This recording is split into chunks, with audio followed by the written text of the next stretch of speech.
assalamu alaikum jama'a. A yau bidiyon da na zo da shi zan nuna muku yadda za ka yi converting din files ɗinka, ko dai na word ko pdf ko excel ko powerpoint, kai converting din shi zuwa kowane ɗaya daga cikin waɗannan. So akwai website da muke amfani da su wajen yin conversion din nan, amma yawanci website da muke amfani da su daga ɗaya ne zuwa ɗaya. Misali daga word ka mai da shi pdf, ko kuma daga pdf ka dawo da shi word. To amma a wannan bidiyon zan nuna muku yadda za ka yi converting kowanne cikin wa'annan hudun da na lissafa a lokaci daya.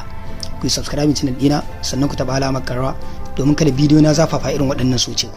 Sannan wannan shine zai kara min karfin gwiwar kawo muku bidiyoyi masu amfani irin waɗannan. Sannan kada ku manta ku yi sharing din bidiyon nan idan ka same shi. To farko za ka shiga cikin browser ɗinka kowace iri, ko dai Opera ko Chrome ko ma dai wace irin browser, amma advisedly ka amfani da Chrome. In ka shiga cikin browser ka, wajen search box sai ka saka word to pdf.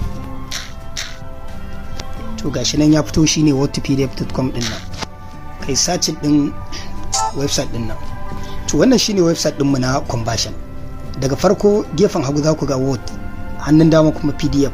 So wannan shine default yanda muka bar shi a converting din daga word zuwa pdf. So in ka taba wajen combo box din gefe za ku gani muna da option guda hudu, ko dai word ko excel ko powerpoint ko pdf. Misali na sa excel, to file din da zan ɗauko excel ne. Ina fata kun gani. Kun gana dawo da shi word din mu. To abin da yake faruwa shine wannan website din ya fi sauran da muke amfani da su amfani, kuma is free, babu wani caji. To a nan ƙasa number 1 za ka yi selecting file, number 2 za ka sa email din da za a tura ma wannan file din bayan an yi converting dinsa, sannan number 3 za ka yi converting. Ina fata kun gane. To misali bari in ɗauko file na word, tunda word shine bangaren hagu, shi za ka yi converting to pdf. To bari in ɗauko file na word. So ga file ɗinmu na word a nan, wannan kun ga word file ne. Ina fata kun gane. To za ka yi selecting ɗin shi. In kai selecting ɗin shi gashi yayi good, ma'ana kenan ka wuce step 1. Step 2 ka sa email. So na sa email ɗina, to email ɗina nan za a tura min wannan converted file ɗin bayan na gama. Sannan abu na gaba shine mai convert. Bari mu convert now.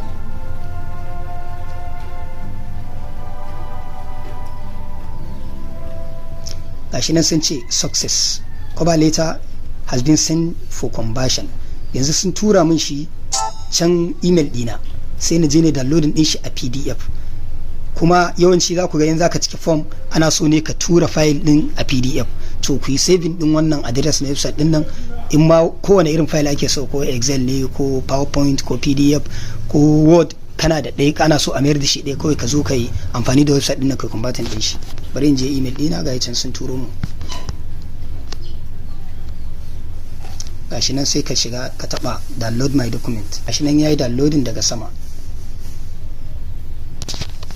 To kun ga cover letter ta ga ta nan ta fito a pdf format. Ku duba saman nan za ku ga pdf format. Ina fata kun gane. To wannan ita ce hanyar da ake converting din file to pdf.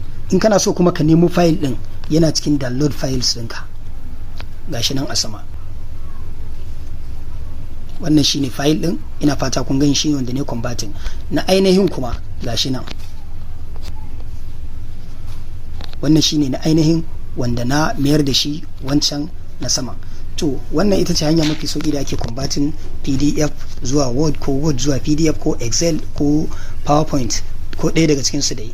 Ina fata kun ji daɗin wannan bidiyon. Sannan idan kana da wani tambaya da Allah yana so ku yi a comment section, ko kuma wani shawara ko wani ƙarin bayani, sai an jima.